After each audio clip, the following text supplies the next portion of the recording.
The breakthrough. The night was bitter, colder than any Jerome Walker had experienced in a long time. The air hung heavy, almost suffocating, as snowflakes drifted lazily down to the ground, their descent unnoticed in the vast emptiness. The world felt frozen, not just in temperature, but in time itself. In the solitude of this desolate stretch of highway, Jerome's car had come to an unexpected halt, the engine sputtering and then failing altogether. His frustration mounted as the dim glow of the dashboard illuminated the two words that had become all too familiar to him. Check engine. Jerome had been on the road for hours, leaving the city late after a business meeting that ran much longer than anticipated. Now, on this empty stretch of icy road in the middle of nowhere, he was beginning to regret that he hadn't left earlier. His car was the least of his concerns, though. As he stared at the useless dashboard, his thoughts were filled with a heavier weight.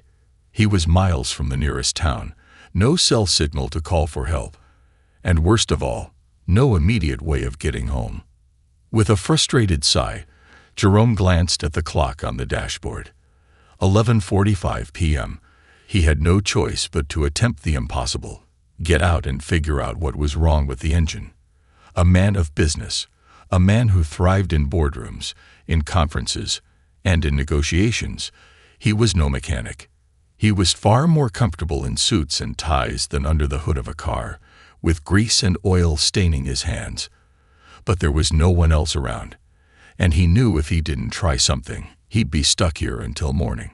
Jerome tugged the collar of his overcoat tighter around his neck and opened the door, immediately feeling the assault of the night's cold air. It bit into his skin, his breath clouding in front of him as he stood on the roadside. The snow crunched beneath his boots, and for a moment, he thought about how surreal this all seemed. He had lived a life of comfort and security, of modern conveniences and urban hustle, but here, in the middle of nowhere, the world seemed indifferent to his struggles. As he made his way to the front of the car, he saw nothing but darkness in every direction. There was no sound but the whispering wind and the occasional howling gust that seemed to echo the emptiness.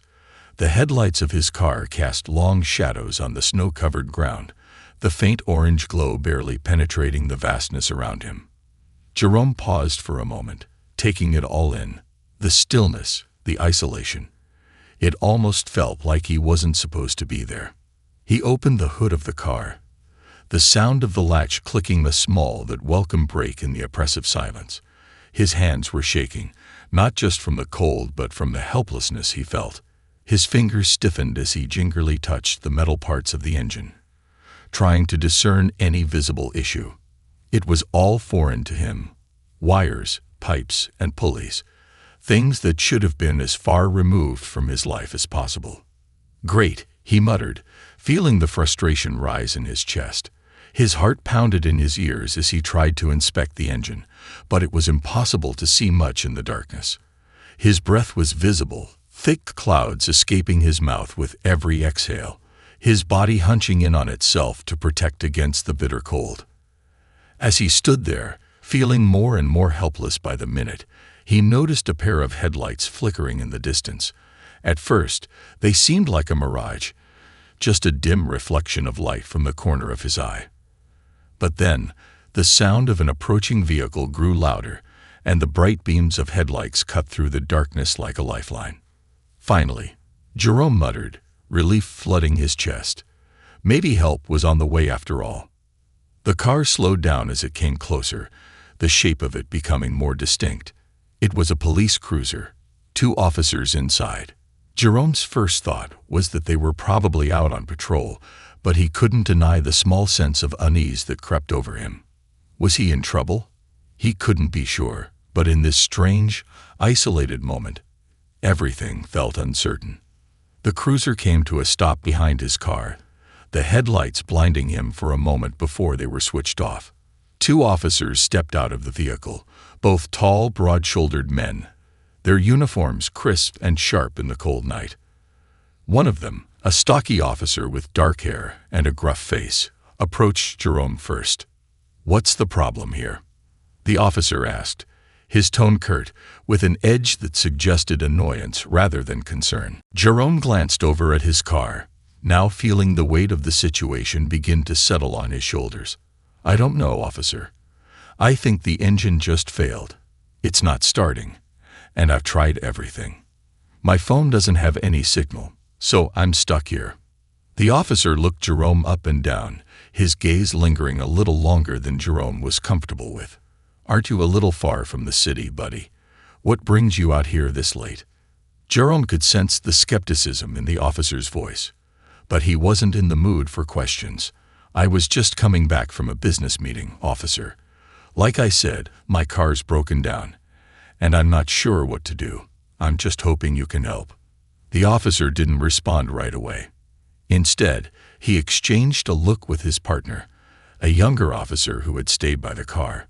The younger man didn't seem to share the same skepticism, but he was quiet, watching the situation unfold without much expression on his face. For a moment, the air seemed to hang in the balance, and Jerome's discomfort deepened. Something was off. The officer's stance, the way he looked at Jerome, there was something about the situation that didn't feel right. Without warning, the older officer stepped closer to Jerome, his voice low and threatening. "You know, you don't look like the kind of person who'd be out here this late, in the middle of nowhere. What's your name?" Jerome felt his gut tighten, but he tried to stay calm. "Jerome Walker. I've already told you, I'm not causing any trouble. I just need help." The officer's lips curled into a smile, but it was cold, like the night itself. "Well, Mr. Walker, why don't we take a look at your ID?" Jerome hesitated for a moment. Was this really happening? But before he could respond, the officer reached for his jacket, pulling out a wallet. He knew the rules. Comply, stay calm, don't make things worse. He handed over his ID, but as the officer inspected it, Jerome felt a sudden shift in the air, something that went beyond mere suspicion. The officer's eyes scanned the ID, then flicked back up to Jerome's face. "Jerome Walker, huh?" he muttered, as if the name meant something to him. The younger officer, sensing the tension, took a step forward but didn't say anything. For a long, unbearable moment, the older officer stood there, looking at Jerome's ID, his eyes narrowing. Jerome felt a chill that had nothing to do with the weather, but before he could say anything, the officer finally spoke again. "You're a Walker, as in the Walker Foundation?" The officer asked, a strange tone in his voice. Jerome's stomach dropped. How did he know? He had hoped to remain just another guy stranded on the side of the road, just another unfortunate soul in the night. But now, the officer knew more than he was letting on. The Walker Foundation was his family's charity, a name that carried weight in the city. It wasn't something Jerome liked to flaunt, especially not in situations like this. "Yes," Jerome said cautiously, "I'm part of the foundation." The officer's lips twitched into a sly smile, and for a moment, it felt like the ground had shifted beneath Jerome's feet. He could see the officer's eyes glimmering with something that wasn't quite respect, but wasn't entirely disdain either. Something else. "What a coincidence," the officer said, stepping back and turning to his partner. "You know, we got a bit of a reputation for dealing with people like you, high and mighty types thinking they're above the law." Jerome's heart sank as the words hit him like a slap. He had no idea where this was going, but it felt wrong. Something about the way the officer spoke, dismissive, mocking, suggested that his status, his reputation, had already marked him in the officer's eyes. But Jerome wasn't the type to back down. He'd fought his whole life for what he had. He wasn't about to let anyone take that away from him, not even a pair of small-town officers. As the officers closed in, Jerome stood tall. This was not just about a broken-down car anymore. This was about his dignity, and he would do whatever it took to keep it. What happened next would send shockwaves through his life. The story was just beginning, and Jerome Walker would not let it end in humiliation. A test of character. Jerome Walker stood firm, his body bracing against the icy cold as the two officers circled him, their footsteps crunching on the snow, the air thick with unspoken tension. The older officer's words hung in the night like a challenge, like a gauntlet thrown at Jerome's feet. "People like you," the officer had said, his voice tinged with derision. It stung more than he cared to admit, but Jerome wasn't going to give him the satisfaction of seeing him rattled. He took a steadying breath, his fingers still trembling slightly from the cold, but not from fear. He wasn't afraid.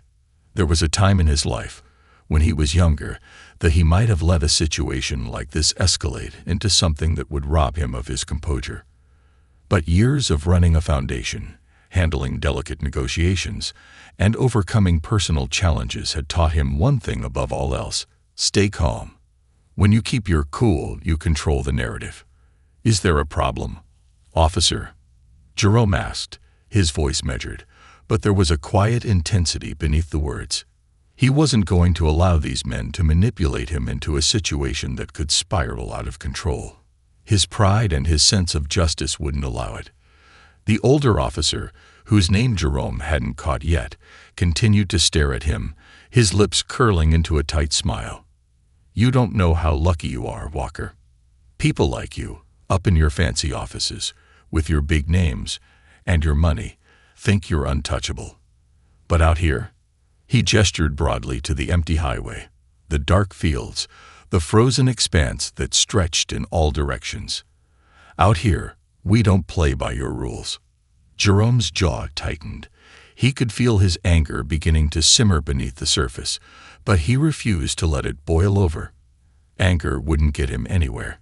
He had learned that lesson the hard way, long ago, when his foundation was just starting to make a name for itself. There were battles that could only be won with patience and resolve, not with fists or shouting matches. "What exactly are you insinuating, officer?" Jerome asked again, his voice calm but firm, keeping a sharp edge. He knew that once they started making baseless accusations, the line between law enforcement and harassment blurred. This wasn't just about a broken-down car anymore. It was about the kind of man he was, and the kind of man he was not going to become. The officer stepped forward, his posture aggressive, taking another look at Jerome's ID as though it were a key to some deeper truth about his character. "I think you know exactly what I'm talking about," the officer said, his voice lowering to a conspiratorial tone. "People like you. You think you can just breeze into town, flash your name around, and everything's supposed to fall at your feet.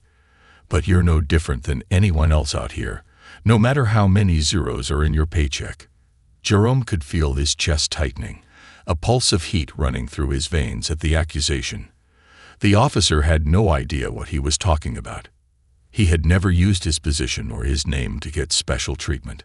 If anything, he had spent years fighting to make sure his foundation stood on its own merit. Every dollar they raised went to communities in need, to people who had been ignored for far too long. But none of that mattered now. In the officer's eyes, he was just another rich guy on the side of the road, waiting for someone to hand him a break. He held the officer's gaze, not backing down an inch.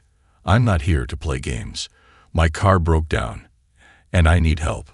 If you're going to offer assistance, then I'd appreciate it. Otherwise, I'll wait for a tow truck. I'm not interested in whatever point you're trying to make." The older officer didn't respond immediately. He looked at Jerome with a mixture of curiosity and contempt, his eyes narrowing as he scanned Jerome's features, almost as if he were searching for some weakness to exploit. Jerome stood tall, resolute, his every muscle tense, ready for whatever came next. This wasn't the first time he'd had to defend himself, and it wouldn't be the last. The younger officer, who had been watching quietly up until this point, stepped forward now, his eyes flicking between the two men. He was a little more reserved, not as outwardly confrontational, but there was something about his demeanor that suggested he was caught in the middle of something bigger than he could control. "We should probably just call in a tow," the younger officer said, his voice lacking the hostility of his partner. "There's no need for any more trouble." But the older officer wasn't listening. He stepped even closer to Jerome, his breath fogging up in the air between them, his voice low and laced with disdain. "You think you can just walk away from this? You think you're better than me?" Jerome's fists clenched at his sides. He wasn't used to this kind of antagonism. He wasn't used to being judged based on his name, his appearance, or assumptions about his life. He had worked hard for everything he had, fought through adversity at every turn. But this man wasn't interested in facts. He was interested in power. And the question was, would Jerome let him take that power away from him? "You don't know me," Jerome said, his voice low but unwavering. "You don't know anything about me, about my life, or what I've been through. I didn't get to where I am by stepping on people like you. So you can try to intimidate me all you want, but it won't work." The officer stepped back, his face flushed with anger, but there was a flicker of hesitation in his eyes.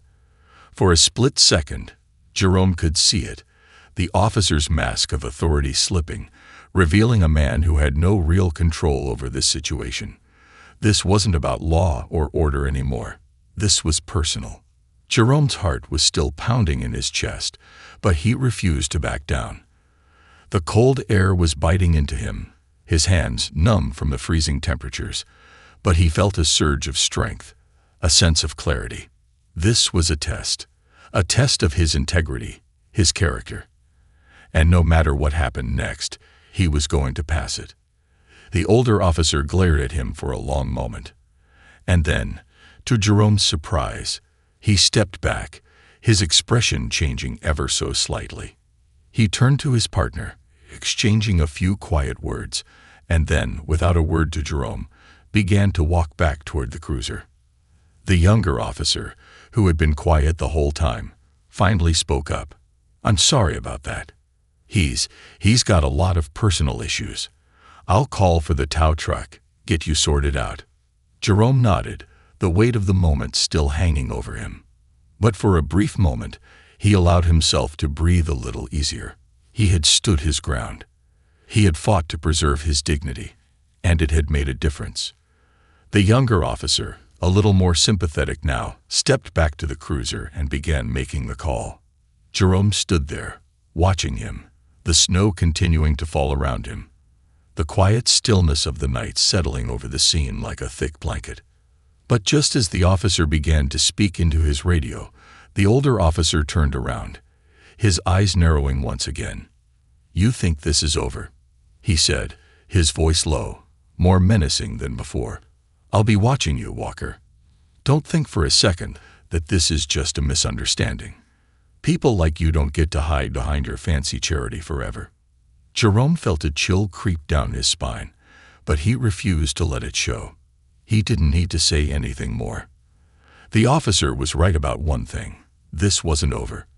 But Jerome knew he wasn't the one who needed to worry. Not anymore. The rest of the night passed in a blur. The tow truck eventually arrived, and the officers, still with their strange, unsettling tension, finally left him alone. As the tow truck carried his car away, Jerome found himself standing there, in the middle of the cold, snow-covered road, his thoughts racing. He had been tested tonight, not just by the officers, but by his own sense of who he was and what he stood for. And the truth was this: he wasn't about to let anyone, not even the law, trample on his integrity. But the real challenge was only beginning. What would he do next? How far would he go to ensure justice was done? As the night deepened and the wind howled across the frozen landscape, Jerome knew one thing for sure. He would not rest until the truth was revealed, until the man behind the badge, whose cruelty had cost him so much, was held accountable. This was no longer just about a broken-down car. It was about reclaiming his dignity. It was about justice. And it was about making sure that, no matter who stood in his way, no one would ever again be able to make him feel small. The spark of resistance. Jerome Walker didn't sleep that night. It wasn't the cold that kept him awake, nor the discomfort of being stranded on the side of the road for hours. It was the feeling, the raw, unsettling feeling, that something had been violated deep within him. It wasn't just his dignity that had been tested. It was his sense of justice, his belief that the world could, in some way, be just. As he lay awake in the dim light of his hotel room, the events from earlier replayed in his mind in a loop. The older officer's cold, mocking tone, the younger officer's apologetic glance, the back and forth, the tension that filled the air between them. And yet it wasn't the interaction itself that gnawed at him, but the realization that this kind of behavior, harassment, intimidation, disrespect, wasn't just a rare anomaly. It was a symptom of a much bigger problem. And it was one that Jerome could no longer ignore. For years, Jerome had been consumed by the demands of his foundation, pushing himself to make a difference, to help others, to build a reputation as a philanthropist who cared. He had convinced himself that if he did enough good in the world, it would compensate for the injustices around him. But the encounter with the officers on that lonely road had cracked open a door in his mind. It was no longer enough to do good. He had to confront the systems that perpetuated cruelty, that targeted people based on their race, their class, or their background. The reality of the situation, the way the officer had treated him simply because of his race, because he was a black man in a position of power, cut deeper than any harsh word or slight. Jerome had never been one to shy away from challenges, but this felt different. This wasn't just about confronting a difficult person. This was about confronting a culture. And the deeper he thought about it, the more he realized that the system was far too broken to ignore. He had spent so many years helping individuals, but what if the real fight was in dismantling the broader forces that allowed abuse like this to happen in the first place? By morning, the seed of resolve had been planted in his mind. He couldn't just let this slide. He couldn't walk away and forget about what had happened. What the officers had done to him, their mockery, their assumptions about who he was, what he was, and how far they could push him, wasn't just an isolated incident. It was part of a pattern, a culture of dehumanization that had persisted for far too long, especially for black people. And Jerome had spent his whole life playing by the rules, staying calm, staying composed. But the time for that was over. He had to speak out. He reached for his phone, and for the first time in hours, he felt a surge of determination. This wasn't just about him anymore.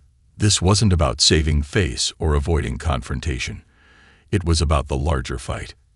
It was about standing up to the forces that sought to break him down, to silence him, to make him feel small. He wouldn't let them win. Jerome dialed the number for his lawyer. He didn't even need to think about it. If he was going to confront this, he would do it the right way. He wasn't going to get into some back and forth with the officers. He wasn't going to let them twist the narrative or make him out to be the villain. This needed to be handled carefully, systematically. He was going to make sure they were held accountable. His lawyer, a seasoned litigator who had helped the Walker Foundation on various cases, picked up on the second ring. Jerome. The voice on the other end was calm, reassuring, but there was a note of concern as she continued. "What's going on?" "I need you to help me with something," Jerome said, his voice steady but with an underlying urgency. He told her about the encounter with the officers the night before, how they had stopped him, how they had made assumptions about him based on his name, how they had harassed him and tried to intimidate him simply because of his race. He described how they had treated him, how they had tried to use his position and wealth against him, turning an innocent car breakdown into something more sinister. "You need to file a complaint," his lawyer said immediately, after listening intently.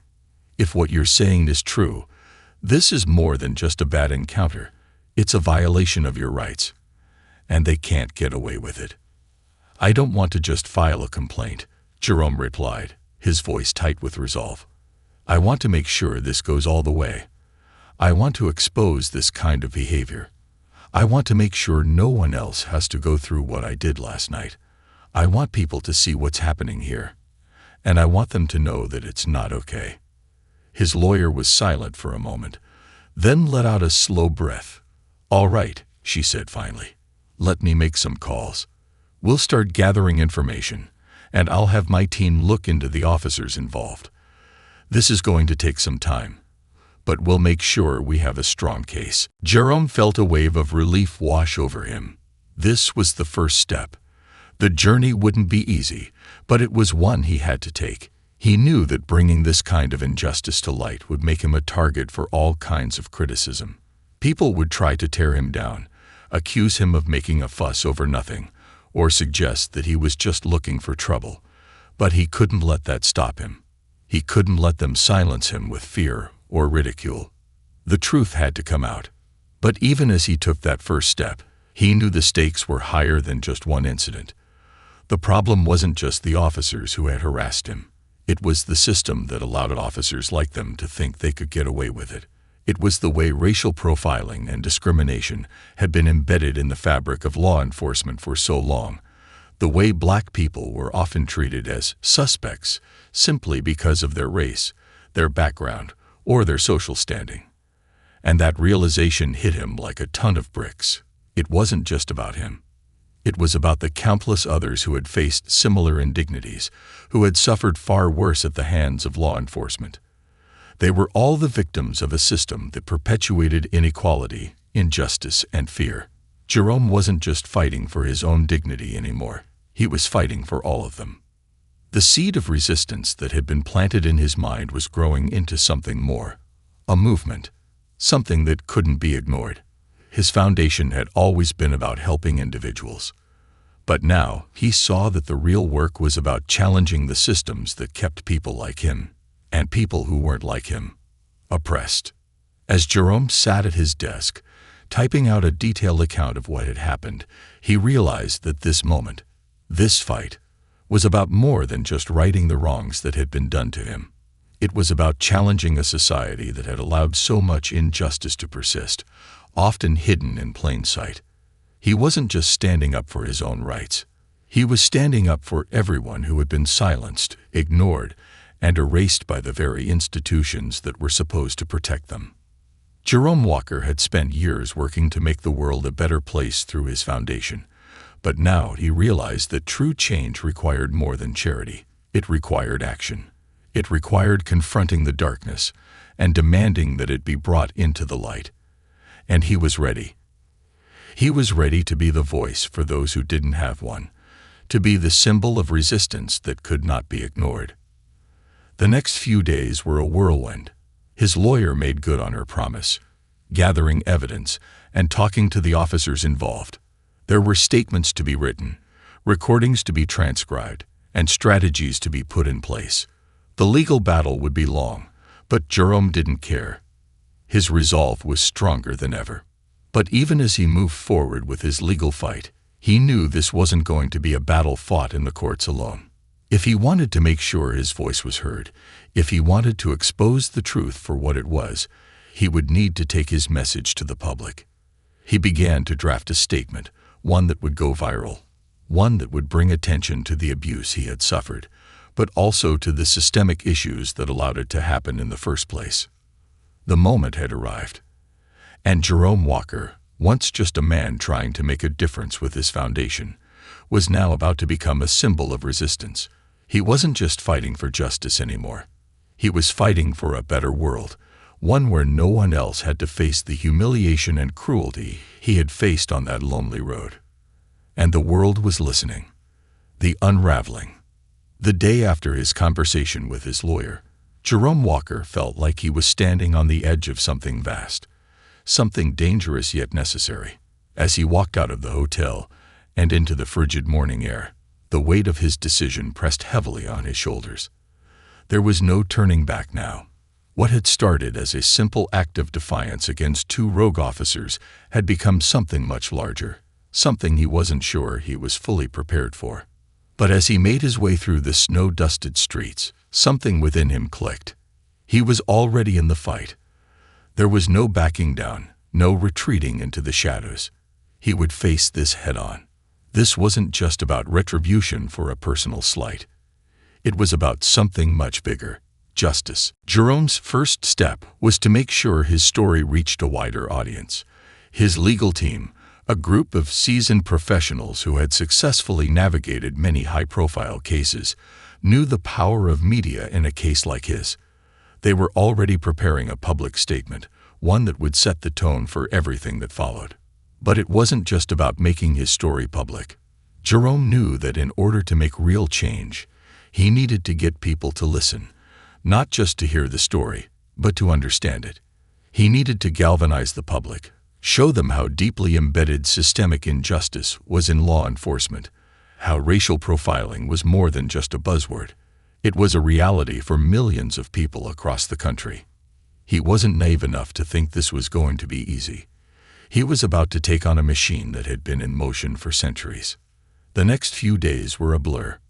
Jerome spent hours on the phone with his lawyer, strategizing how best to frame the case for the media.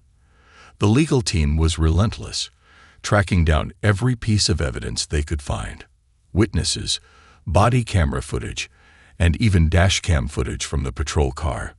But the deeper they dug, the more they realized that this wasn't an isolated incident. The officers who had harassed him, Detective Mills and Officer Hayes, had a history of complaints against them. Several cases of racial profiling, excessive force, and even wrongful arrests had been filed over the years, but they had somehow managed to escape accountability. This wasn't just about one bad experience on a cold, deserted road. This was about years of misconduct, years of unchecked power.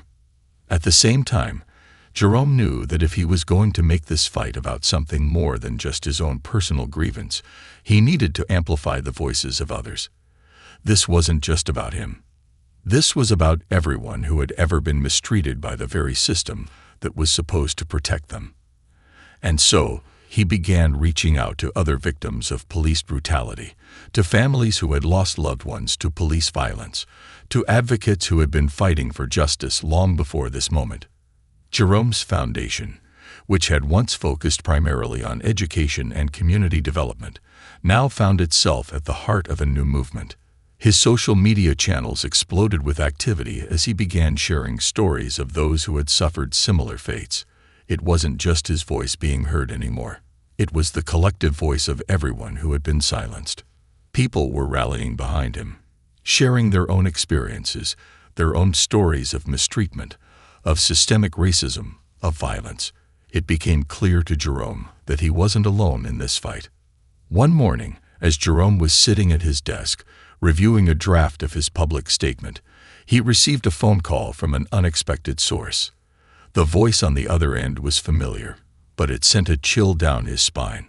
"Mr. Walker," the voice said, low and tight, "this is Detective Mills. I think you and I need to have a talk." Jerome's heart rate quickened. This was the man who had humiliated him on the side of that road, the one who had tried to diminish his humanity with every word he spoke. Part of him wanted to hang up, to refuse to engage with someone who had already proven himself unworthy of any conversation. But another part of him, the part that had been pushing him to fight for justice, to hold those in power accountable, knew he couldn't let this moment slip away. "What do you want, Detective?" Jerome asked, his voice firm but measured. "I think you've made a mistake," Mills replied. "This whole thing, it's getting out of hand. You've been making a lot of noise, but you're going to regret this. I'm warning you. You don't want to go down this road." Jerome stood up from his desk, pacing around the room. His grip tightened around his phone, but he refused to let the officer's words intimidate him. He had already made his choice. This was no longer about appeasing anyone. It was about doing what was right. "You're the one who made a mistake, Detective," Jerome replied, his voice unwavering. "You and your partner. What you did to me, what you've done to others, won't go unnoticed. I'm not backing down." There was a long silence on the other end of the line. For a moment, Jerome thought Mills might have hung up, but then the detective spoke again, his voice colder than before. "We'll see about that," Mills said, before abruptly ending the call. Jerome stood there, staring at the phone in his hand. His stomach churned with the gravity of what he had just said, and what it meant. There was no turning back. Mills had just issued a veiled threat, and Jerome knew exactly what it meant. The fight he was embarking on wasn't just against a few corrupt officers. It was a battle against an entire system, one that would stop at nothing to protect its own. The next few days brought new challenges. The media caught wind of the case, and soon, Jerome was inundated with calls from reporters, asking for interviews, for comments, for updates. He knew that if he was going to maintain control of the narrative, he would have to be strategic. He began holding press conferences, telling his story over and over again, each time with a little more conviction, a little more fire. He made it clear that this wasn't just about him. It was about the way black people were treated in this country. It was about the years of injustice, of police violence, of racial profiling that had been allowed to continue unchecked. The pressure mounted as the story gained traction. Social media was ablaze with hashtags like #JusticeForJerome and #EndRacialProfiling. Thousands of people from across the country shared their own experiences with police abuse, and the movement grew stronger with each passing day. But with the rise in public attention came the inevitable backlash. There were those who tried to paint Jerome as a troublemaker, someone who was stirring up division, someone who was using his platform for political gain. But Jerome didn't care about the critics. He had faced adversity his entire life, and this was just another battle to fight. The calls for his resignation from his foundation were loud and frequent, but he refused to be swayed by the pressure. He was no longer the quiet philanthropist who made small ripples in the world. He was a man with a purpose now, a man who was standing up for something much larger than himself, and he knew that no matter how hard they tried to silence him, he would not back down. Then, just when it seemed like the situation couldn't get any more intense, a new bombshell dropped. A whistleblower within the police department, someone who had been watching the entire situation unfold, came forward with a trove of evidence. It was more than just a statement. It was proof. In black and white, it outlined a pattern of abuse, of corruption, and of negligence, implicating Mills and his colleagues in a far-reaching scandal involving falsified reports, unlawful arrests, and a deliberate effort to target people of color. The officers had been running a network of fabricated charges to justify arrests, and Mills had been at the center of it all. Jerome couldn't believe it when the news broke. For months, he had been pushing for transparency, for accountability, and now, it seemed the truth was finally coming to light. But even as the evidence mounted, he knew that the battle was far from over. It was only just beginning. The fight for justice would take everything he had, and more. But in that moment, as he sat in front of the TV, watching the revelations unfold before him, he realized something profound. This wasn't just his fight anymore. This was the fight for every person who had ever been wronged, every person who had been cast aside by a system that didn't care. And Jerome Walker, once just a man trying to make a difference, had become a symbol of resistance. Now, the world was watching. The tipping point. The weeks that followed were a whirlwind of legal proceedings, media appearances, and an outpouring of public support. Jerome Walker had quickly realized that what had started as an unfortunate encounter on a lonely, snow-covered road had now become a full-scale movement. The revelations about the police officers involved, the damning evidence that had come to light, had sparked something in the public that he hadn't anticipated. The anger and frustration that had simmered beneath the surface for so long had been awakened. It wasn't just Jerome's story anymore. It was the story of countless others, people who had been subjected to the same dehumanizing treatment at the hands of law enforcement. The fight for justice had become a battle for the soul of the nation itself.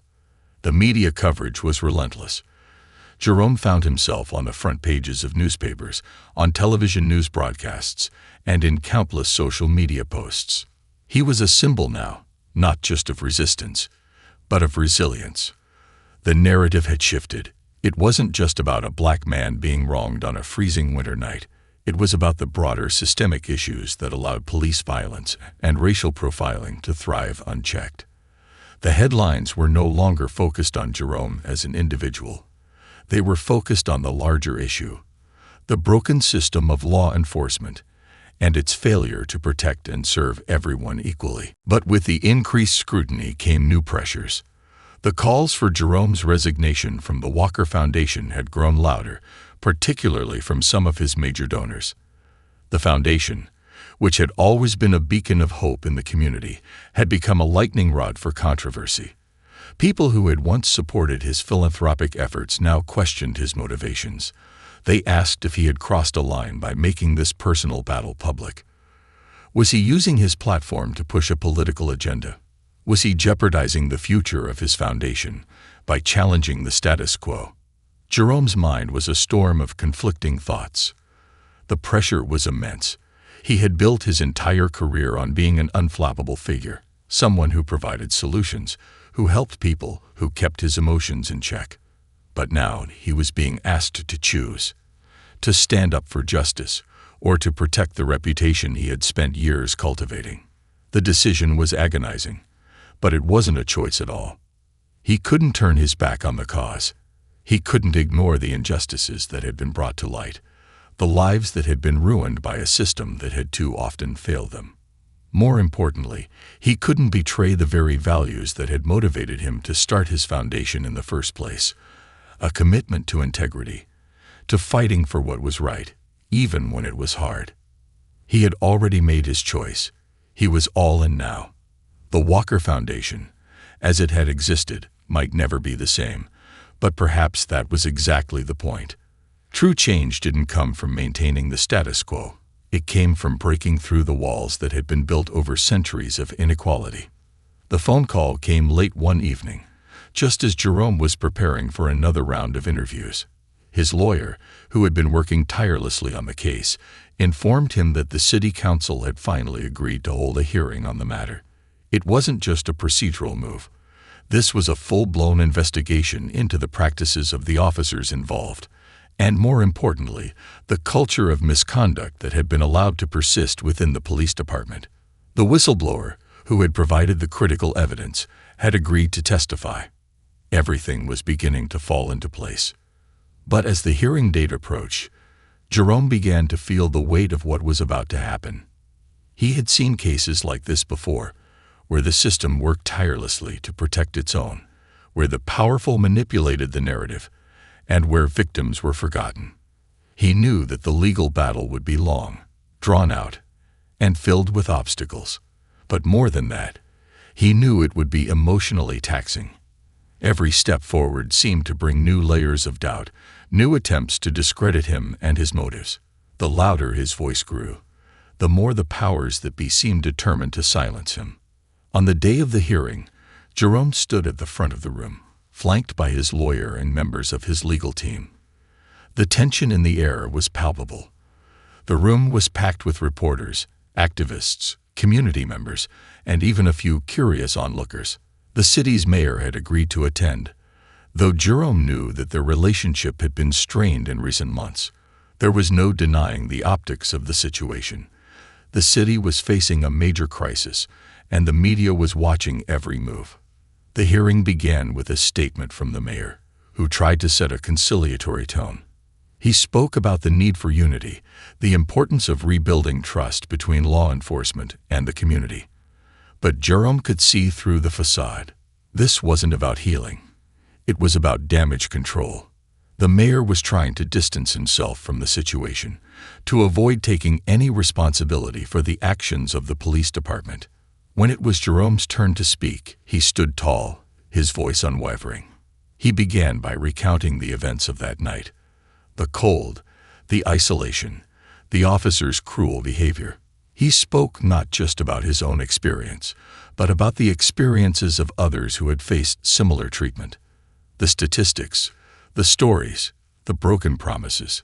He spoke about the history of police violence, the systemic issues that had been allowed to fester, unchecked, for far too long. Tonight, I'm not just speaking for myself, he said, his voice rising with passion. I'm speaking for every person who has ever been pulled over because of the color of their skin. For every person who has been treated like a suspect, simply because they don't look like the people who are supposed to protect them. I'm speaking for the children who grow up afraid of the very people they are taught to trust. His words cut through the room like a blade, and for a brief moment, The collective breath of everyone in the room seemed to be held. For the first time in months, Jerome felt something shift inside him. A sense of clarity, of purpose. This was bigger than any single fight. Any one person. This was a battle for the future. For justice. But even as he spoke, Jerome knew the stakes were rising higher than ever. The department's defense team, led by a smooth-talking attorney with ties to the city's political elite, tried to downplay the significance of the evidence. They suggested that Mills and Hayes had acted in isolation, that their actions were a result of miscommunication and not indicative of a larger problem. They brought in expert witnesses who claimed that racial profiling was a myth, that the statistics were misleading, that incidents like Jerome's were rare and should not be blown out of proportion. The debate raged on for hours. The room was split, with some applauding Jerome's courage and others accusing him of exploiting the situation for personal gain. The atmosphere was tense, but Jerome remained calm, resolute. He knew the road ahead would be long and difficult. He knew that the battle for justice was rarely won in a single day, in a single hearing. But as he looked out over the sea of faces, some skeptical, some hopeful, he felt a surge of conviction. This was just the beginning. When the hearing concluded that evening, there was no clear resolution. The committee promised to investigate further, to review the evidence more carefully, and to bring in additional experts. Jerome knew it would be months before any formal charges were filed against the officers involved. But for the first time since his encounter with Mills and Hayes, he felt a glimmer of hope. The system, broken as it was starting to crack. The momentum was shifting. Back at his hotel that night, as Jerome prepared for another round of interviews, he received a message that sent a chill down his spine. It was an anonymous tip, a warning of sorts. The message was short, but its meaning was clear. They know what you're doing, and they won't stop until you're silenced. Jerome's heart skipped a beat, but he didn't hesitate. He knew what he had to do. This fight wasn't just for his dignity. It was for everyone who had ever been silenced, who had been cast aside by a system that didn't care. And this fight, it was far from over. The reckoning. The weight of the warning weighed heavily on Jerome as the weeks bowled into one another. It wasn't just the threat itself. It was the realization that his life had irrevocably changed. Once, he had been a man who moved through the world with a certain kind of quiet assurance. His work with the Walker Foundation had been his pride, his mission. He had helped countless people, raised millions of dollars for education, and been a beacon of hope in the community. But now he was at the center of a storm, a whirlwind that threatened to consume everything he had worked for. Every day, he woke up to new messages of support, but also to an increasing number of anonymous threats. His phone, once a lifeline for the work he did, had become a tool for harassment. Social media was awash with both admiration and venom. There were those who hailed him as a hero, and others who saw him as a troublemaker. But the most terrifying were the ones who didn't speak in public at all, those who preferred to keep their threats private, behind encrypted messages and veiled warnings. He didn't want to admit it, but fear was gnawing at him. The relentless pressure, the constant surveillance, the unpredictable nature of the backlash, it was starting to take its toll. His nerves were shot, and he found himself pacing late into the night, the flickering glow of his phone screen casting long shadows in the room. No matter how much he tried to bury it, he couldn't shake the unease. This wasn't just about a fight for justice. It was about survival. But despite the fear, something else burned inside him. A fierce, unyielding fire that wouldn't let him back down. This wasn't just about him anymore. This was about the future of this country, the future of justice, and the future of every person who had ever felt the weight of systemic inequality. Jerome had seen the truth too clearly now. It wasn't just a few bad apples in law enforcement. It was a culture, an institution, that had been allowed to perpetuate abuse for far too long. The system wasn't broken. It was working exactly as it was designed to. And now he was standing in its way. The hearings continued, dragging on as more evidence was uncovered, more testimonies heard. Public opinion was starting to shift, slowly at first, but with growing momentum. More whistleblowers came forward, recounting their own stories of misconduct, of corruption, of blatant cover-ups within the police department. But with every new revelation, the opposition grew fiercer. The city's political elites, many of whom had long-standing ties to the police department, pushed back hard. Jerome's legal team was working overtime, piecing together the puzzle and preparing for what was sure to be a protracted battle. They knew this wasn't just about Jerome's case, it was about shaking the very foundations of power. But the true test was yet to come.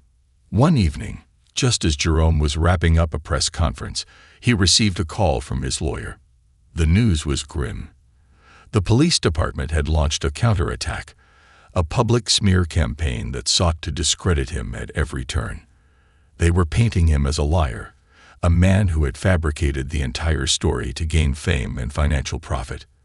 They were even going as far as to accuse him of being part of a radical political agenda, something he had never been.